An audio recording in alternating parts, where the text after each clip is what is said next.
The Golden Age of Flying. A fascinating look at the 1950s and 60s. Flying in the 1950s and 60s was pure luxury. Elegant hostesses, gourmet meals, and lounges in the sky. But behind the glamour were risks, turbulence, and even hijackings. How did we go from Golden Age elegance to today's packed cabins? Let's take off and find out. A first-class experience. Let's step back in time, straighten our ties, and take a journey into the golden age of air travel. Picture this. It's 1958, and we've just arrived at the airport terminal, where everything feels sleek, stylish, and oh so sophisticated. The air is filled with excitement, and the passengers? They're dressed to impress. Flying isn't just about getting from point A to point B. It's an event, a moment to savor. Back then, airlines didn't just sell tickets, they sold an experience. Much like luxury cruise liners, they promised elegance and exclusivity. Flight attendants in crisp uniforms welcomed travelers aboard gleaming aircraft, where plush seats and gourmet meals awaited. For many, this was their very first time taking to the skies, and the thrill was undeniable. Nothing quite compares to stepping onto a plane for the first time, the advertisements boasted. One look at this magnificent interior, and you know you're about to experience the high life. The polished metal fuselage, the rich leather seats, the attentive service, every detail made passengers feel like royalty. This wasn't just transportation, it was an adventure, wrapped in glamour, served with a side of champagne. Luxury in the skies. Cleared for takeoff. The pilot's voice crackles over the radio as the engines roar to life. Within moments, we lift gracefully into the sky, and suddenly, we're floating among the clouds in the lap of luxury. In the 1950s, flying wasn't just a way to travel. It was an elite experience, a symbol of status and sophistication. Passengers settled into their spacious seats, enjoying an atmosphere that felt more like a five-star hotel than an aircraft. Time flies quickly when one is happy and comfortable. Advertisements promised, and airlines made sure to deliver. Dressed in their finest attire, passengers reclined in plush seats with generous legroom, sipping champagne as they gazed out at the world below. Dining at 30,000 feet was an experience in itself. The finest meals, from fresh lobster to filet mignon, were served on real china with silver cutlery. Some dinners lasted 2 to 3 hours, complete with unlimited drinks and impeccable service. This level of extravagance came at a price. Air travel was reserved for the wealthy, those who could afford to turn a journey into an indulgence. Flying wasn't just about reaching a destination. It was about enjoying the ride in unparalleled style. What you could do, then that you can't do now. Now, let's talk about some things you could do on a plane back in the 1950s that are completely unheard of today. First up, smoking. That's right. Lighting up a cigarette at 30,000 feet was perfectly normal. In fact, ashtrays were built into every seat, and smoke-filled cabins were just part of the experience. It wasn't until the late 20th century that bans started rolling out, finally becoming universal in the 1990s. And in-flight entertainment? Forget seatback screens and Wi-Fi. Those didn't exist yet. Instead, passengers entertained themselves with books, magazines, or even a friendly game of chess with their seatmate. But one thing modern flights can't compete with? Sleeping in true comfort. Many planes had seats that transformed into full beds, allowing passengers to stretch out and sleep as if they were in a hotel room. Here I am, out over the Atlantic, and missing none of the comforts of home, travelers marveled. And honestly, with all that legroom, fine dining, and first-class service, who could blame them? The glamorous life of 1950s stewardesses. Now let's talk about the real stars of 1950s air travel, the stewardesses. These women weren't just flight attendants. They were the face of luxury in the skies. But before they ever stepped onto a plane, they had to earn their wings through rigorous training. It all started with the application process. "I've wanted to be a hostess since I was 18, a hopeful applicant might say as she submitted her paperwork, dreaming of adventure. But getting accepted was just the beginning. Once admitted to a prestigious airline training academy, the next few weeks were a whirlwind of instruction. Comportment classes taught them how to walk with grace, balance trays in turbulence, and maintain perfect posture, even during knee bends. And of course, makeup courses ensured they always looked flawless under any conditions. Before taking to the skies, they practiced in a mock airplane, dealing with all sorts of challenging passengers, including a pretend Mr. Tipsy who tested their patience. "No tipping," they'd remind him with a smile. Finally, after weeks of hard work, they received their coveted wings. "So long, Mary. Keep 'em smiling." With that, a new adventure began, one filled with elegance, excitement, and the unmistakable charm of the golden age of aviation. Safety and luxury. In 1950s, aviation. Back in the 1950s and 60s, airlines had to do more than just sell a ticket. They had to convince people that flying was safe. At the time, air travel was much riskier than it is today, so the industry put a lot of effort into reassuring passengers. One of the slogans of the era went, "You can travel 21,184,000 miles before you can reasonably expect to be killed in an air accident." Not exactly a comforting thought, but it was an attempt to highlight just how rare accidents were, despite the inherent risks. Airlines also showed off their global reach with maps and displays, like the iconic Speedbird markers that dotted the globe, each representing an aircraft flying across the world. They wanted passengers to feel confident that aviation was on the rise and that planes were steadily becoming safer. Despite their efforts, flying in those days wasn't always the smooth, quiet experience we're used to now.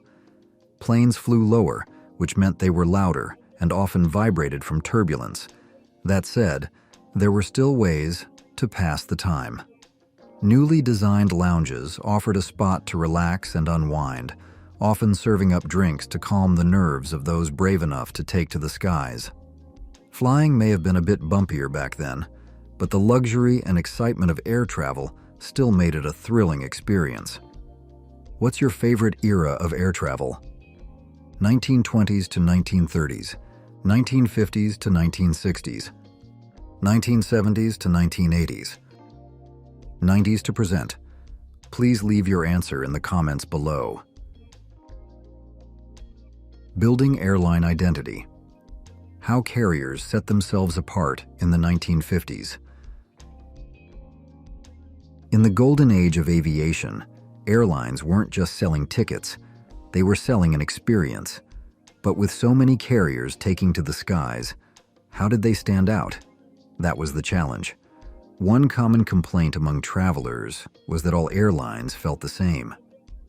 May I be blunt? Flying in the USA, I find it difficult to tell one airline from another, one might say. To fix that, airlines began crafting distinct identities, using everything from cabin design to menu choices to set themselves apart. Want a taste of Europe? Some carriers specialized in regional cuisine, quiche Lorraine for the French touch, or classic fish and chips to evoke a British feel. Everything from the uniforms of the stewardesses to the type of champagne served was carefully selected to make flying a unique experience with each airline. These choices weren't just about food, they were about branding. Airlines wanted passengers to feel a connection, to develop loyalty. Whether it was the elegance of Pan Am, the bold personality of TWA, or the warm hospitality of American Airlines, each company worked to create its own signature style. The goal? To make sure passengers didn't just remember their journey, they remembered who took them there. when flying was effortless, air travel before security lines. Back in the 1950s and 60s, flying was a far simpler experience than it is today. There were no long security lines, no invasive screenings, and certainly no need to remove your shoes. Air travel had a sense of ease and glamour. Passengers simply arrived at the terminal, checked in, and walked straight onto the plane. Boarding was a smooth, almost elegant affair. Families could accompany loved ones right up to the gate, waving them off as they ascended the stairs to the aircraft. There were no X-ray machines, no metal detectors, just a ticket, a handshake from the flight attendant, and the thrill of stepping onto the aircraft. This relaxed approach, of course, came from a different era, before hijackings became a concern and before airlines had to prioritize security over convenience. The hidden danger of the golden age, when flying was riskier. People often romanticize the glamour of air travel in the 1950s and 60s, but one thing often gets overlooked. Flying back then was far more dangerous than it is today. In the United States alone, airlines suffered multiple fatal crashes every year, sometimes wiping out entire flights. Despite the luxury of spacious seating and fine dining, the reality was that stepping onto a plane carried real risk. Aircraft technology was still evolving, and pilots had to navigate unpredictable weather, unreliable instruments, and a lack of modern safety systems. Crashes were distressingly common, and for many passengers, flying wasn't just exciting, it was nerve-wracking. To ease these anxieties, airports prominently featured flight insurance kiosks. Travelers could take out a policy right before boarding, often just steps away from the gate, ensuring that their families would be compensated in case the worst happened. It was a stark reminder that air travel was not yet the routine, ultra-safe experience we take for granted today. While modern flights may lack the elegance of the past, advancements in technology and safety regulations have made flying exponentially safer than it was during the so-called golden age. Skyjackers and security, when hijackings plagued the skies. Flying in the 1950s and 60s wasn't just more dangerous due to mechanical failures, it was also plagued by a wave of hijackings. By the mid-60s, hijacking a plane became so common that "Take Me to Cuba" turned into a running joke among comedians. Desperate individuals and political activists saw commercial airliners as easy targets, and security was so lax that hijackers could simply walk onto a plane with a weapon and demand a new destination. Then came one of the most infamous hijackings of all time, D.B. Cooper. In 1971, he boarded a Boeing 727, demanded $200,000 in cash, and then parachuted into the wilderness, vanishing without a trace. His bold escape made him something of a legend, but his crime also highlighted just how vulnerable air travel was at the time. These incidents eventually forced airlines and governments to take action. The security checkpoints we now endure might feel like a hassle, but they exist for a reason. Today, passengers can board a plane with the assurance that their flight is protected from the chaos that once made hijackings a terrifyingly routine occurrence. The swinging 60s and 70s, the rise of international air travel. By the 1960s and 70s, airlines weren't just selling flights, they were selling the world. International travel was no longer just for the elite. Airlines wanted everyone to dream of flying abroad. Leading the charge was Pan Am, a pioneer in overseas routes. Their ads made it sound effortless. 6.5 magic hours to Europe, New York to London in the same time as a baseball doubleheader.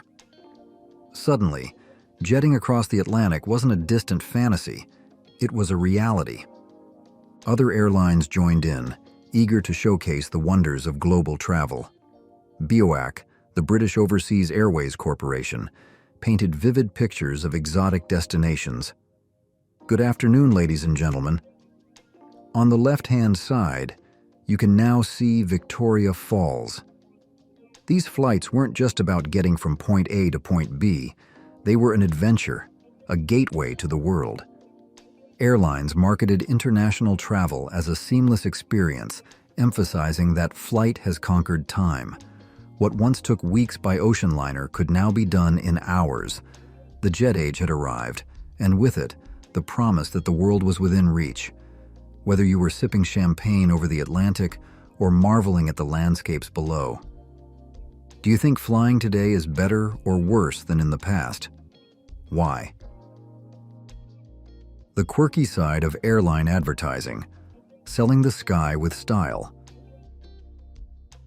By the 1960s and 70s, airlines weren't just promoting travel, they were selling an experience with flair, humor, and a touch of celebrity charm. Advertising became more playful, tapping into the era's sense of adventure and sophistication. Big names like Peter Sellers even appeared in commercials, bringing a touch of comedy to airline branding. TWA, for example, embraced this stylish approach with ads that made flying sound like a refined international affair.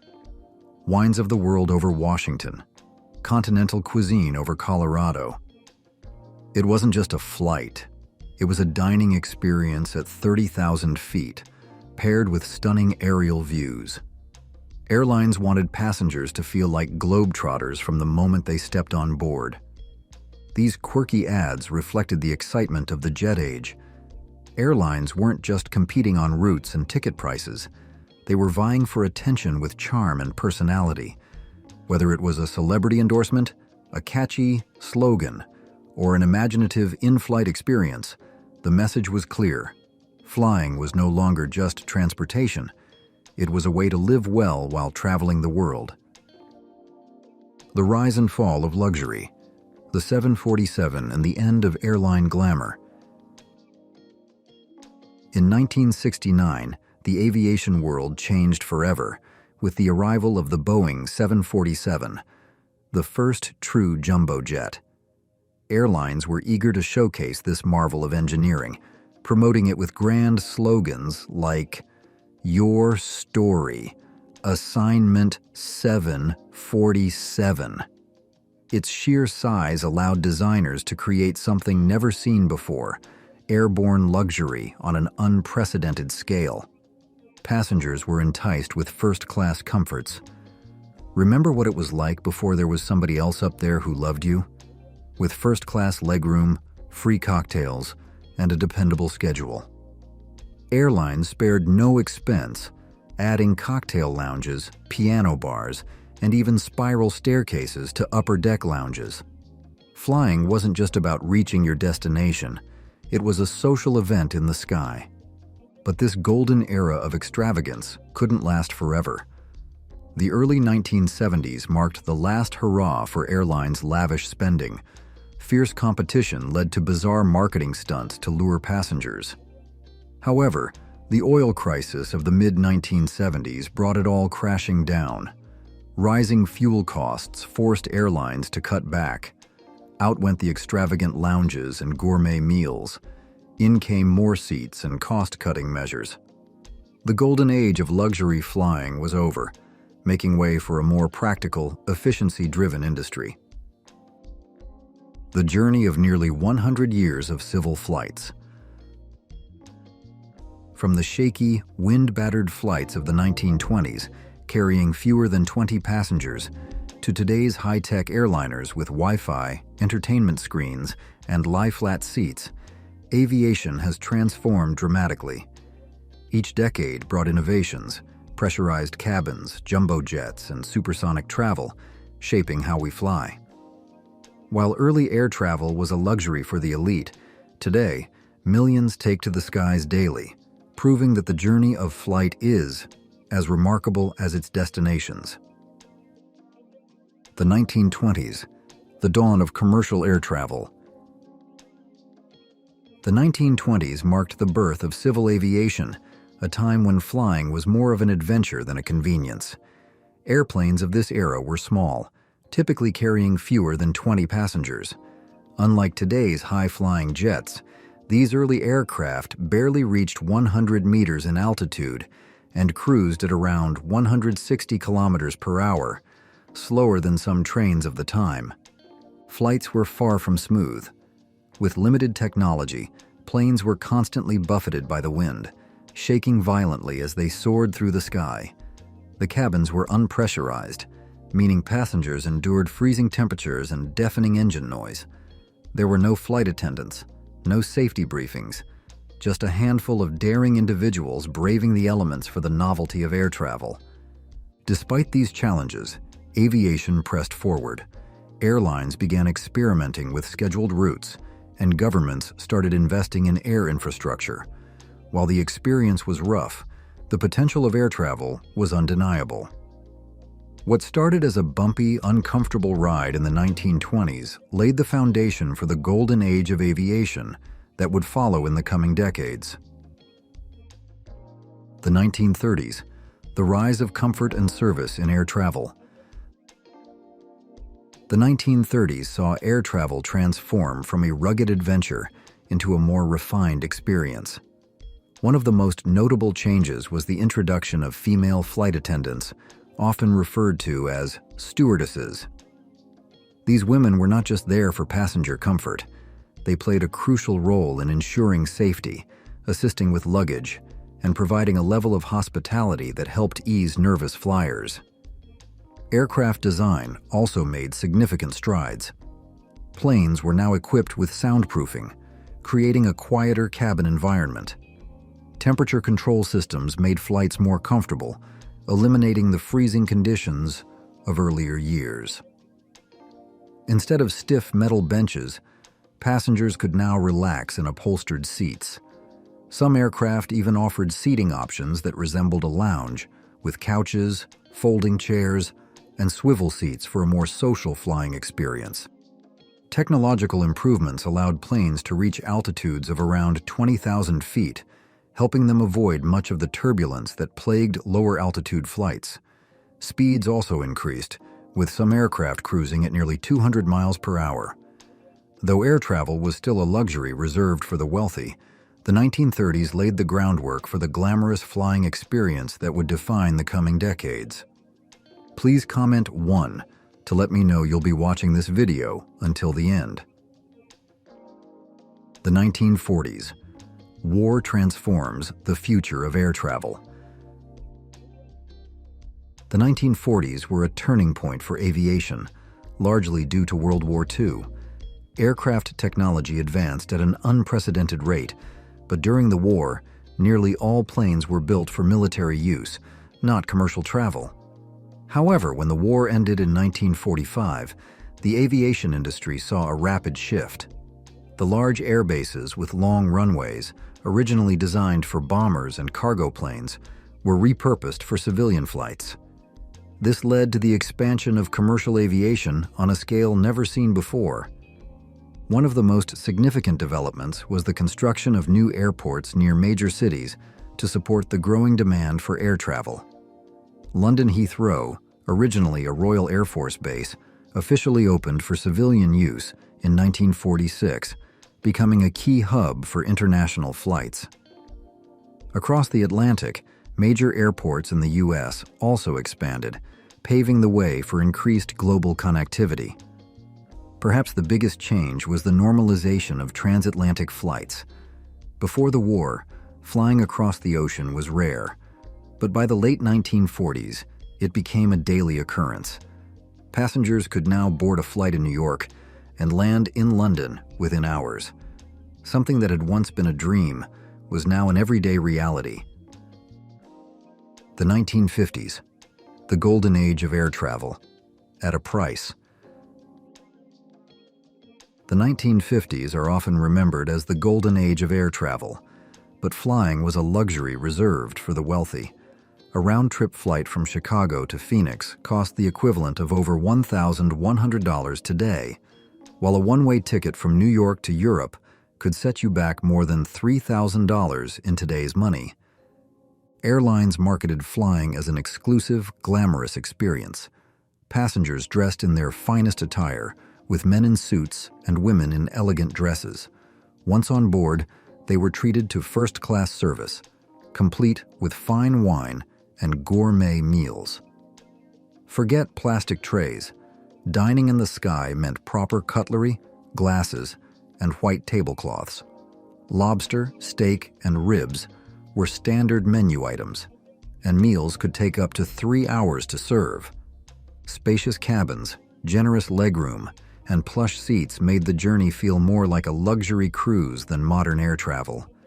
However, while flying was stylish and comfortable, it wasn't as safe or efficient as it is today. Planes flew at lower altitudes, making turbulence a frequent issue, and airline crashes were far more common than they are now. But for those who could afford it, flying in the 1950s truly felt like traveling in style. The 1960s, the rise of air travel and the end of an era. The 1960s marked a turning point in commercial aviation. While flying was still a luxury, it became more accessible, and the experience remained far more comfortable than today. Passengers no longer dressed to the nines, but they still wore expensive suits and fine clothing. Airlines continued to offer gourmet meals, spacious seating, and a level of service that made flying feel like a special occasion. Security was virtually non-existent. There were no ID checks, and passengers could arrive just 30 minutes before departure, walk straight to the gate, and board their flight. Even family members could accompany them right up to the plane. However, this era of relaxed travel was coming to an end. By 1973, the first major security measures, like baggage screening and passenger identification, were introduced in response to rising hijackings. Despite these changes, the 1960s were still a golden age for aviation, with the introduction of international jet travel and airlines competing to provide the most luxurious experience possible. The 1970s, the era of the jumbo jet and affordable air travel. The 1970s revolutionized commercial aviation with the introduction of the Boeing 747, also known as the jumbo jet. This massive aircraft could carry more passengers than ever before, making air travel more accessible and affordable for millions who had previously been priced out. Airlines competed to attract travelers with unique in-flight experiences, and for a brief period, luxury still reigned. From 1970 to 1974, American Airlines even featured a piano lounge on some of its 747s, allowing passengers to relax with live music at 35,000 feet. However, the oil crisis of the mid-1970s forced airlines to cut costs, leading to the gradual disappearance of extravagant amenities like in-flight lounges and gourmet dining. While flying in the 1970s retained some of the glamour of previous decades, the era marked the beginning of mass air travel as we know it today. The 1980s, the last era of in-flight fun and freedom. The early 1980s brought a more relaxed and enjoyable flying experience. Passengers could still smoke on board, enjoy free meals, and even socialize in unique in-flight pubs. Continental Airlines installed onboard bars with round tables and swivel chairs, creating a lounge-like atmosphere at 30,000 feet.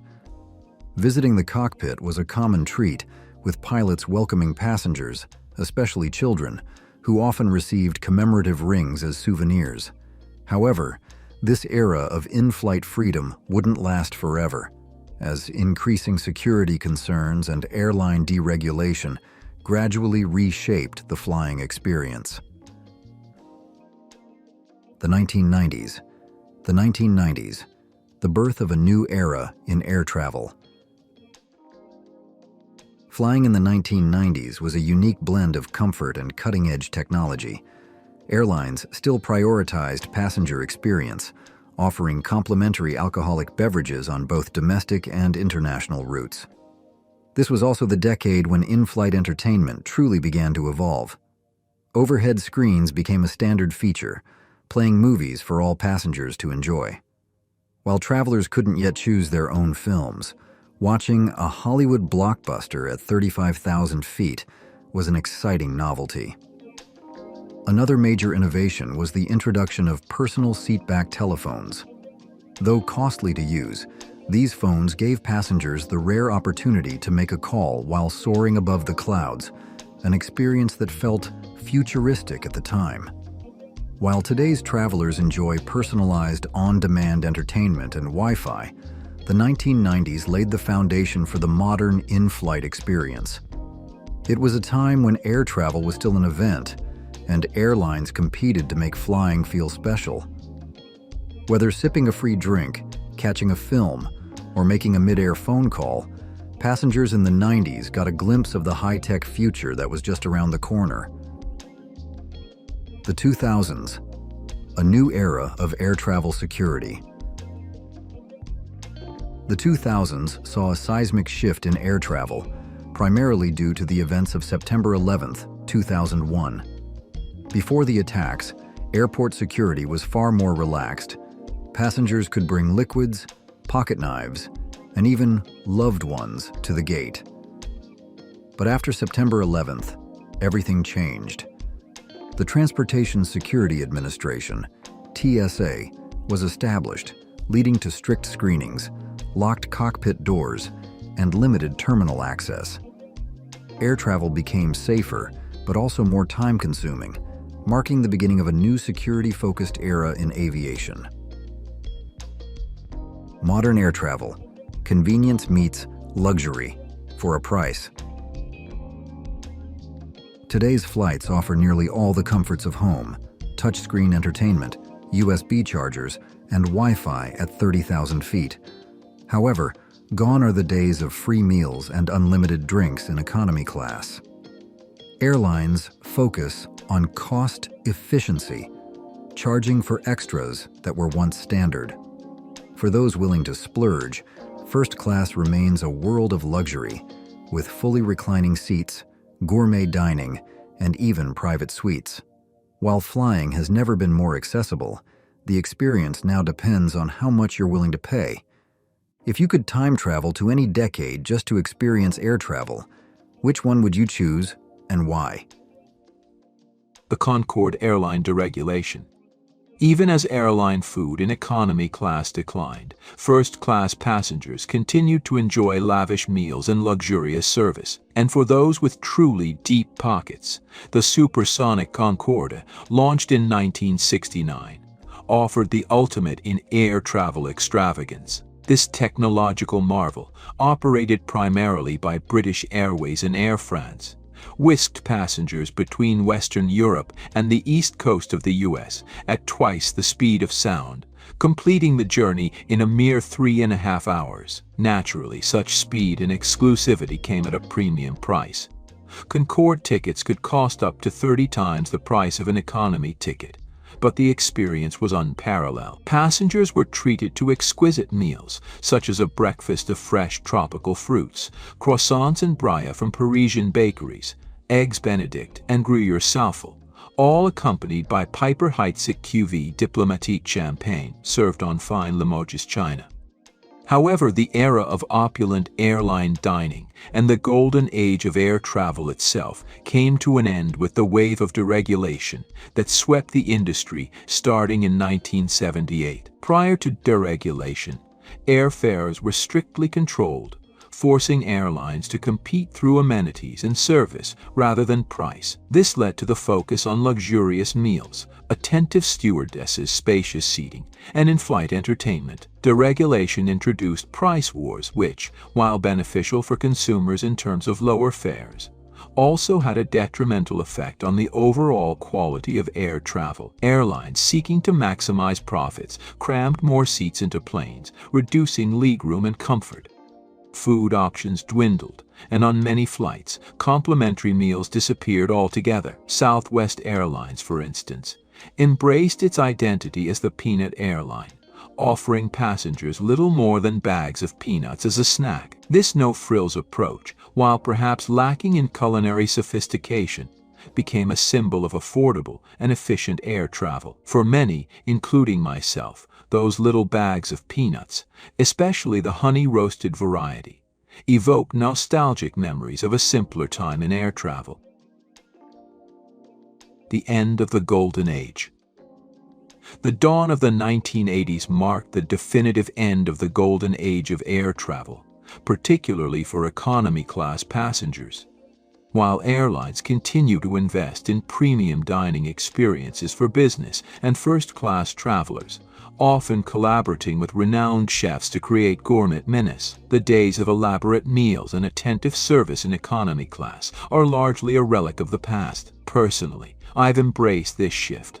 I prefer the affordability of modern air travel and am content to purchase a delicious, albeit overpriced, sandwich at the airport to enjoy during my flight.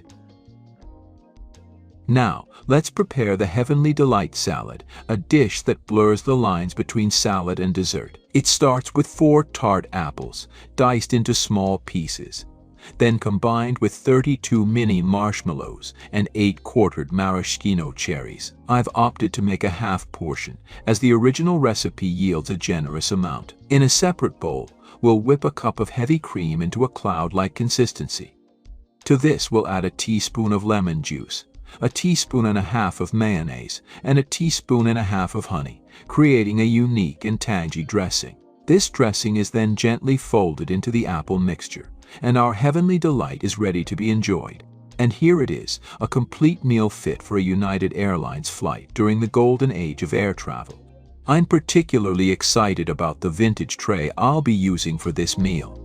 It's from the early 1960s and features charming details like miniature salt and pepper shakers, and, of course, the iconic plastic cutlery of the era. Airlines food during the golden age of air travel. Welcome to Who Remember.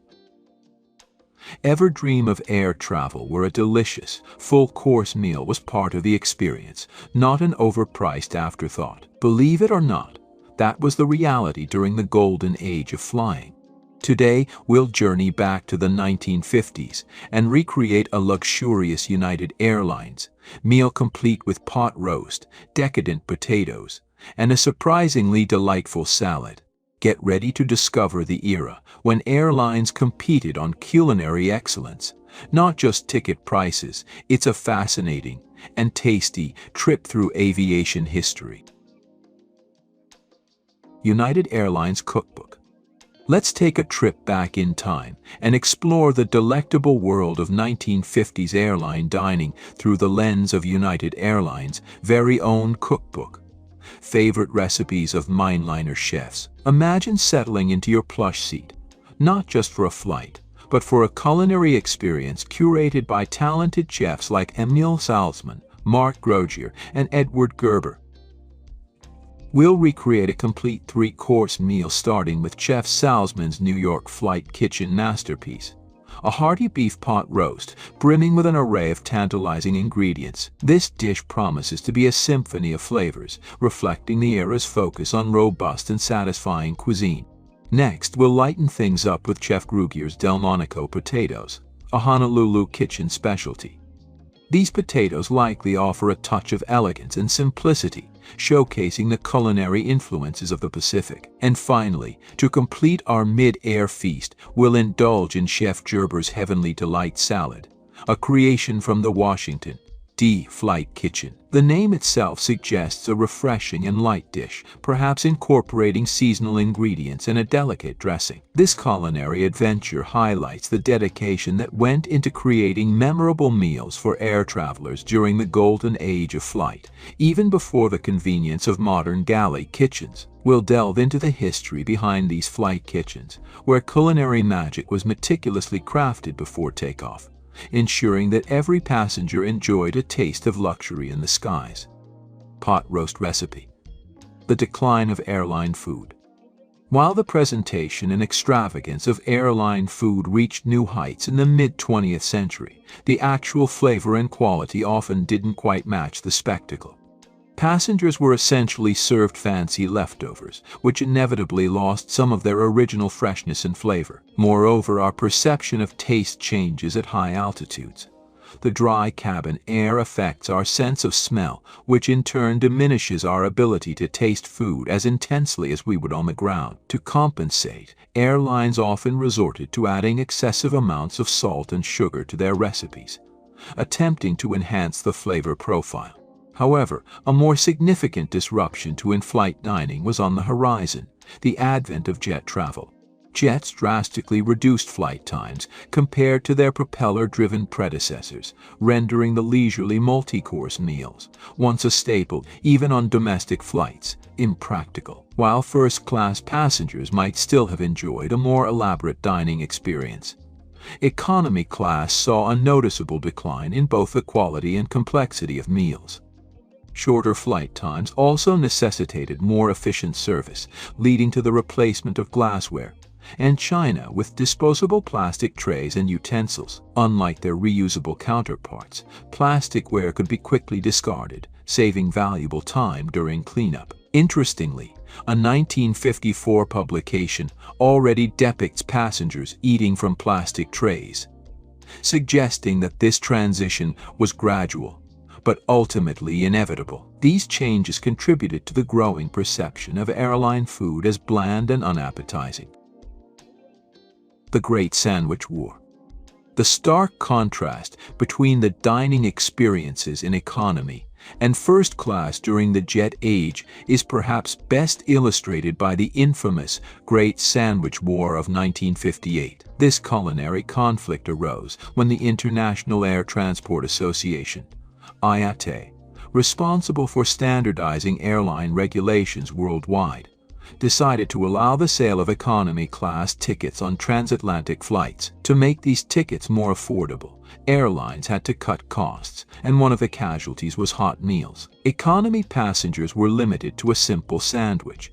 However, a disagreement emerged over what constituted a sandwich. American airlines, like Pan Am and American Airlines, adhered to a basic definition of meat between slices of bread. European airlines, on the other hand, took a more liberal approach, creating elaborate open-faced sandwiches that resembled full meals. These creations might include 5 slices of ox tongue, a lettuce heart, asparagus, and sliced carrots on a slice of bread, or 5 slices of liver pate, fried crisp bacon, mushrooms, and tomato on a slice of bread. Essentially, they were serving entire meals disguised as sandwiches. Pan Am, feeling that the European airlines were gaining an unfair advantage, protested to the IATA. In response, the association had to establish a formal definition of a sandwich for the purposes of economy class meals. This definition stipulated that a sandwich must be cold, primarily composed of bread or a similar base, unadorned, self-contained, and must not include luxury ingredients like caviar, oysters, or lobster. Essentially, the IATA's definition aimed to ensure that economy class passengers receive the most basic and cost-effective meal possible, a principle that, unfortunately, continues to resonate with some airlines today. The Great Sandwich War highlights the ongoing struggle between providing affordable air travel and ensuring a satisfactory passenger experience, a tension that continues to shape the airline industry to this day. Chef Emile Salzman's pot roast is a culinary journey that transports us back to the 1950s, a time when airline meals were a symbol of elegance and sophistication.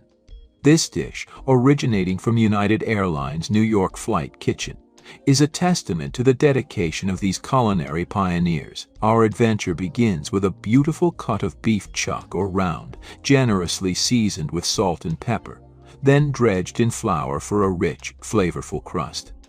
The magic unfolds in a large pot, where melted butter embraces the meat and marrow bones, creating a symphony of aromas as the meat sears to a perfect golden brown. Next, we introduce a medley of aromatic vegetables, onions, celery, and carrots, joined by the fragrant notes of parsley, cloves, bay leaves, and peppercorns. This ensemble simmers for 15 minutes, allowing the flavors to meld and deepen. Then, the heart of the dish is revealed, a rich blend of garlic, beef stock, tomato paste, and a splash of red wine. This luscious mixture transforms the pot into a culinary haven, where the meat will slowly braise to tender perfection. With a gentle simmer and a tightly sealed lid, the pot roast embarks on a 2-hour transformation, patiently yielding its flavors until the meat is practically falling apart. This dish, a labor of love, embodies the essence of classic comfort food, elevated to an art form by Chef Salzman's expertise. It's a reminder that even in the skies,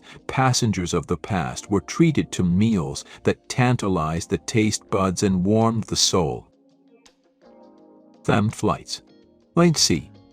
During the 1950s and 60s, airlines cleverly combined the allure of their stewardesses with themed in-flight meals to create unique and enticing travel experiences. These themed flights transported passengers to different cultures and eras without ever leaving their seats. TWA, for instance, introduced foreign accent flights, immersing passengers in Italian, French, Old English, or Manhattan penthouse atmospheres. Stewardesses donned costumes reflecting the chosen theme, such as wench attire for the English flights, while music from the corresponding country filled the cabin. And of course, the cuisine played a central role, featuring dishes inspired by the destination or era. Northwest Airlines took themed flights to new heights with their Fujiyama room concept, launched in 1955.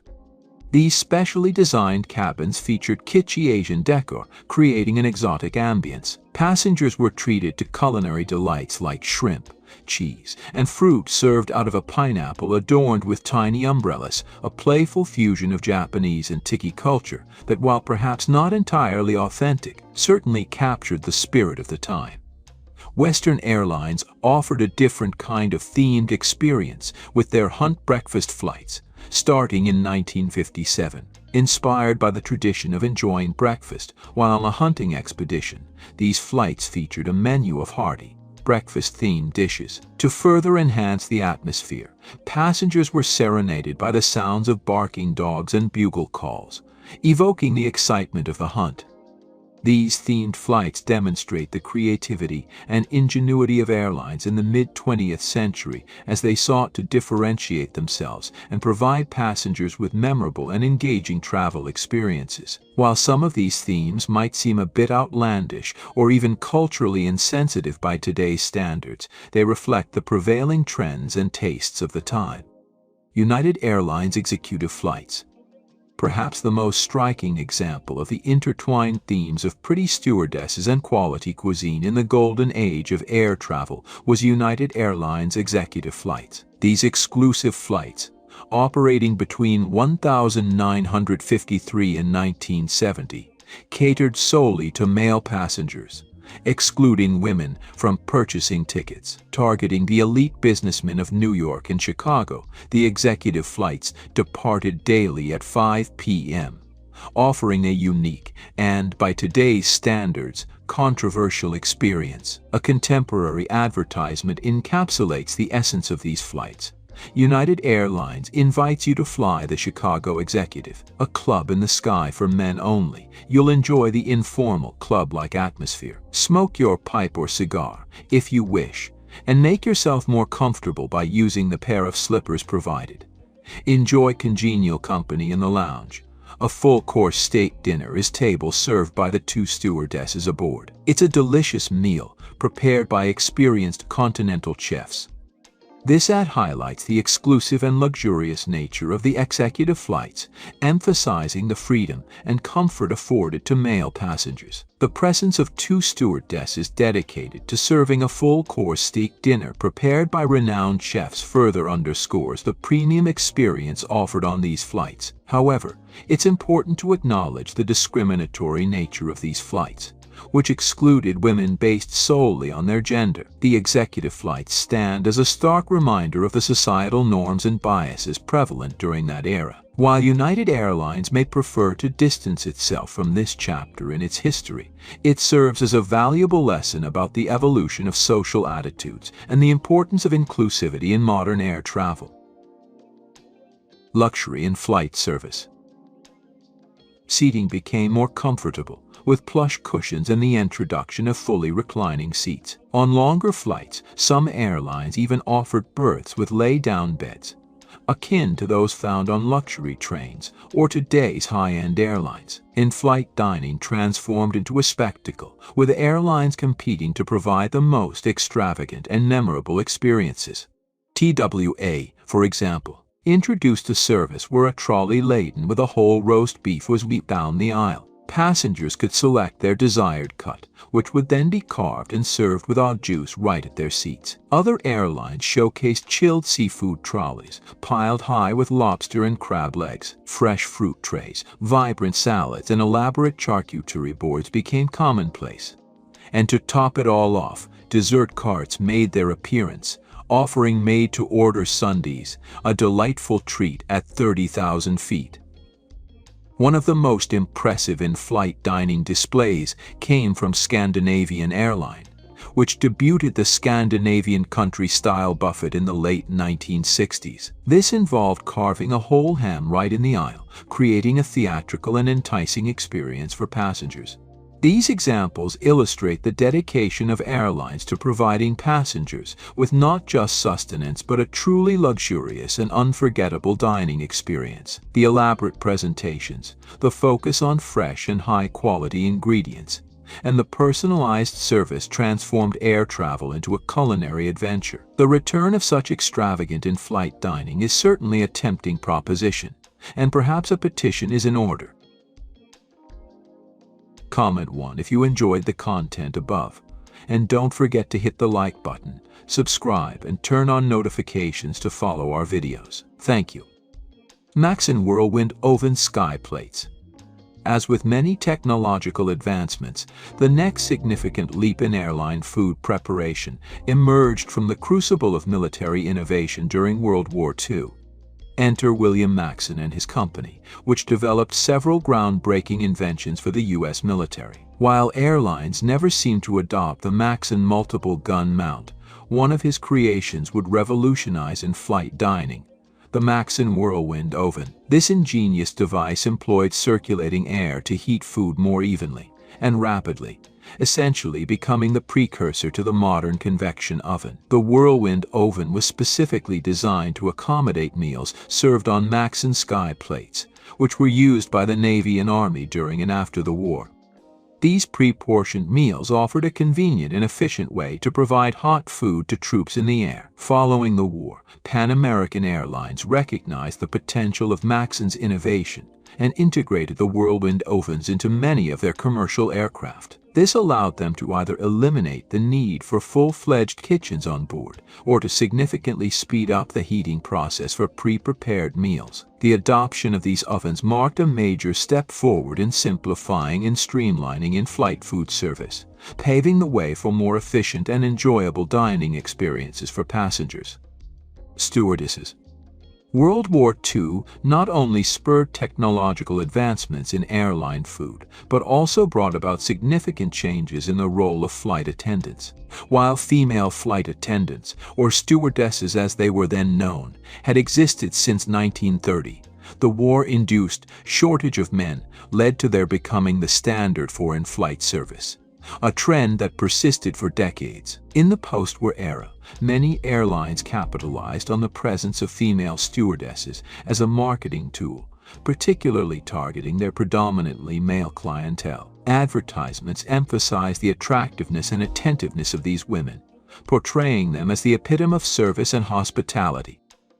This focus on image and gender roles shaped the training and expectations placed upon stewardesses. Initially, in the 1930s and early 1940s, aspiring flight attendants were required to be registered nurses, highlighting the importance of medical expertise in the air. However, by the 1950s, airlines began providing their own comprehensive training programs, as exemplified by a United Airlines advertisement featuring Sherry Woodruff. This ad emphasized the transformation of a young woman with no prior service experience into a highly skilled stewardess capable of serving gourmet meals, comforting nervous passengers, and even providing first aid. Interestingly, these advertisements often subtly positioned stewardess training as a pathway to becoming an ideal housewife. They highlighted skills like preparing meals, caring for children, and maintaining a polished appearance, essentially equating the role of a stewardess with that of a homemaker. Some airlines even went so far as to suggest that their flights were prime locations for finding a husband. A 1967 United Airlines ad playfully referred to a long-serving stewardess as an old maid because she hadn't yet married, highlighting the expectation that stewardesses would eventually leave their jobs for marriage. This emphasis on marriage and traditional gender roles had tangible consequences. United Airlines, for instance, had a policy of firing stewardesses upon marriage and enforced a mandatory retirement age of 30. These discriminatory practices were finally deemed illegal in 1971. The first hot meals clippers, flight kitchens. While cold meals dominated the early days of in-flight dining, a culinary revolution was brewing. In 1928, Lufthansa raised the bar by introducing the first hot in-flight meal on their Berlin to Paris route. This innovation involved preparing the food on the ground and keeping it warm in insulated containers, demonstrating a growing ambition to provide passengers with a more refined dining experience. However, maintaining the desired temperature, especially on longer flights, posed a significant challenge. Insulated containers could only do so much, and the prospect of heating food on board required ovens, which were impractical for most aircraft at the time. Enter the flying boats of the 1930s, specifically Pan Am's iconic clippers. These spacious aircraft allowed for the installation of galleys, enabling not only reheating but actual cooking in the air. Pan Am even incorporated dedicated dining rooms with tables and crisp white tablecloths, transforming air travel into a fine dining affair. United Airlines soon followed suit, integrating kitchens into their planes and offering passengers hot fried chicken and freshly scrambled eggs, a departure from the cold meals of the past. This marked the beginning of United's commitment to high-quality in-flight cuisine. A pivotal moment in United's culinary journey came in 1936 with the establishment of their first dedicated flight kitchen in Oakland, California. Here they assembled a team of top chefs to craft menus that rivaled those of prestigious restaurants on the ground, while still being adaptable to the unique demands of in-flight service. This approach, known as mainliner cuisine, allowed for the creation of far more elaborate and flavorful dishes, as the bulk of the preparation could be done on the ground. The recipes we're exploring today are a testament to this culinary innovation. United's pioneering efforts inspired other airlines to embrace dedicated flight kitchens, leading to a golden age of in-flight dining. Menus from this era showcase the remarkable variety and sophistication of the meals offered, featuring delicacies like Minona veal with Russian dressing, Boston cream pie, and even themed meals like the Irish-inspired feast served on St. Patrick's Day in 1940. European airlines also embraced fine dining in the skies, with offerings ranging from lobster and foie gras to the elegant peach melba. These culinary feats transformed air travel into an experience that tantalized the taste buds and elevated the overall journey. What's the most memorable airline meal you've ever had? Share your in-flight dining experiences in the comments. Delmonico potatoes recipe. As we continue our culinary journey through United Airlines' 1954 cookbook, we arrive at a dish that embodies both simplicity and elegance.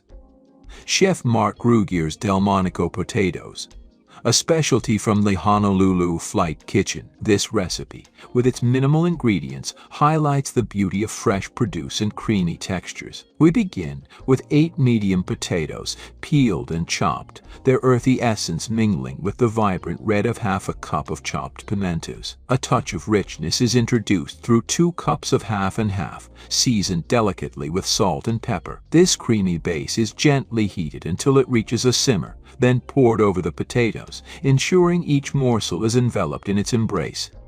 The dish then takes a leisurely bath in a 375 degrees Fahrenheit, 190 degrees Celsius, Oven for an hour and a half, allowing the potatoes to soften and absorb the flavors of the half and half. This slow cooking process creates a comforting warmth, a testament to the care taken in preparing airline meals during this era. The grand finale involves a generous sprinkle of Parmesan cheese, blanketing the potatoes in a golden crust. A quick return to the oven, now at a slightly higher temperature of 400 deg, melts the cheese to perfection, creating a symphony of textures and flavors. Chef Gruger's Delmonico potos are a testament to the idea that simple ingredients, when treated with respect and care, can result in a dish that is both comforting and refined. It's a culinary interlude that would have delighted passengers, offering a taste of Honolulu's culinary charm thousands of feet above the ground.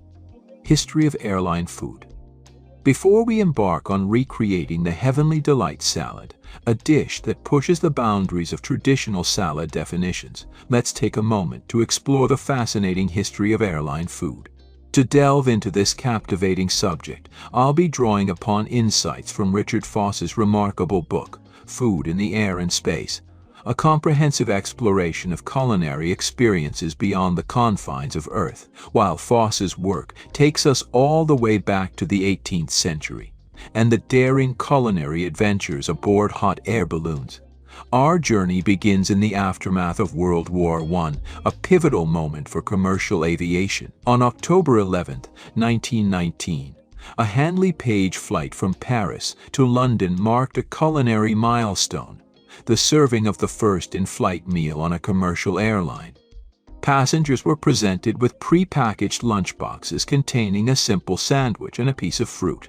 Interestingly, much like some budget airlines today, this meal was not included in the ticket price. Passengers had to pay an extra 3 shillings for the privilege of enjoying this cold repast. The trend of cold in-flight meals continued for the following decade.